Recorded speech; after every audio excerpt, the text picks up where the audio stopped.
Chapter 5. Stop, Stop. Jack and Annie ran up the street to the book wagon. The man was carefully stacking the books in the back of the wagon. He was covered with dust, and his glasses were cracked. "Hey, what's the story?" Annie asked the man. Jack couldn't help smiling. Annie sounded just like the newspaper reporter. "I'm moving all the rare books to the pavilion," the man said. "Can we help?" asked Jack. "Sure, there are only a few left by the door," said the man. "Grab 'em, hurry. The fires on Market Street will soon be blowing this way." Jack and Annie ran into the building. Near the door were 2 small stacks of books. Jack and Annie each gathered up a stack. The books looked very old and fancy. Some even had sparkling gold on their covers. "Wow," whispered Jack. He and Annie carried the books outside. "Careful, please," said the man. "All these books are treasures, ancient Bibles and hand-painted books."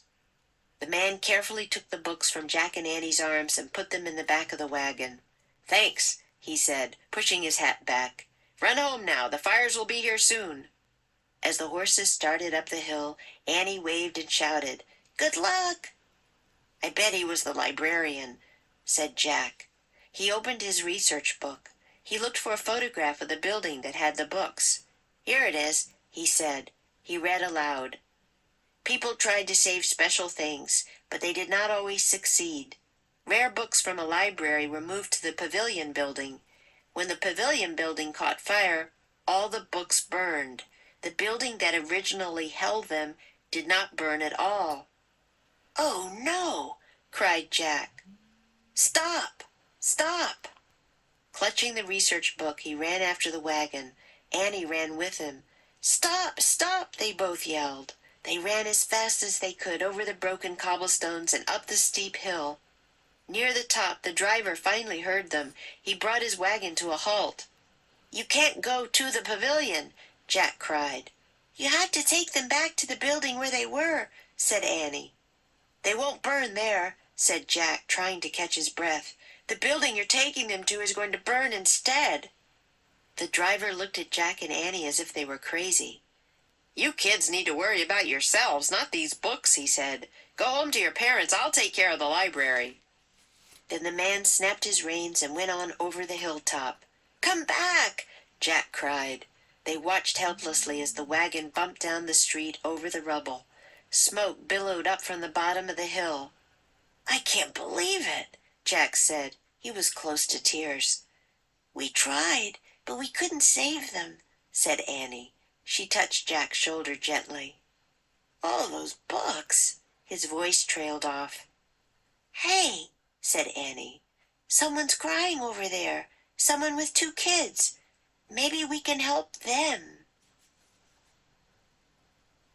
Chapter 6. Something to Lend. A woman in a blue bathrobe was sitting on a crumbling stone wall. She was sobbing into her handkerchief. 2 boys with dark hair sat next to the woman. The boys wore dusty, torn pajamas. They were both barefoot. The younger one was watching the older boy write on a rectangular piece of wood with a chunk of coal. Annie pulled Jack over to the family. "Hi, I'm Annie," she said. The 2 boys looked up. "I'm Peter," said the youngest.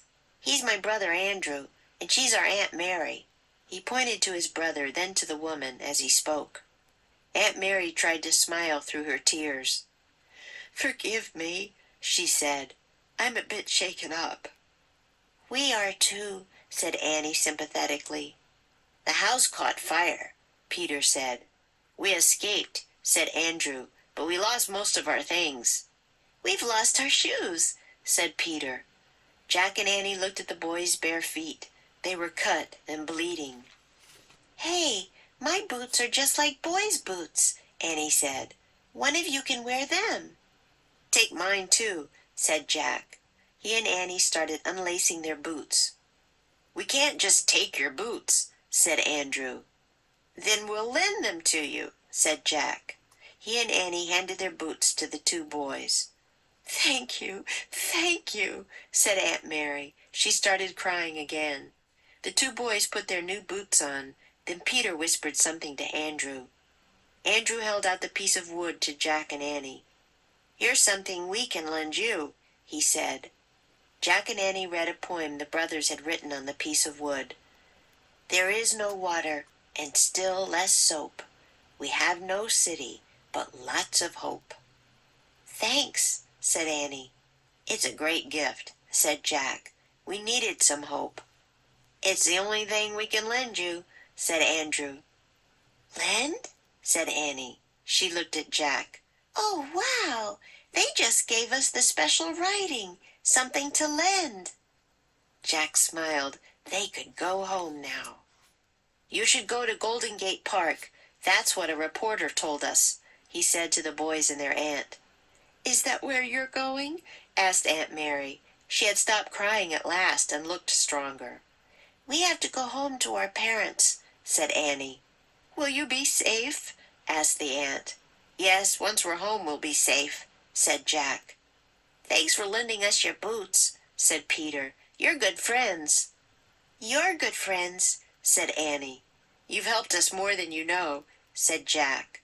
Be careful, said Aunt Mary. We will, said Jack and Annie. They waved as their new friends headed off to the park. Jack sighed. Ready? He said. Yeah, said Annie. I guess we just go back the way we came. Jack looked down the street. Smoke billowed up from the bottom of the hill. That might not be as easy as it sounds, he said. Magic Treehouse Book 24 Earthquake in the Early Morning Chapter 5 and 6. Chapter 5 Stop. Stop. I can't help ing. Jack couldn't help smiling. Catch fire. When the pavilion building caught fire, all the books burned. Bring to a halt. He brought his wagon to a halt. Close to. He was close to tears. Trail off.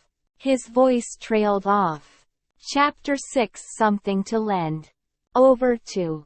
Annie pulled Jack over to the family. Shaken up. I'm a bit shaken up. Still less. There is no water and still less soap. More than. You've helped us more than you know. Might not be. That might not be as easy as it sounds. Practice makes perfect.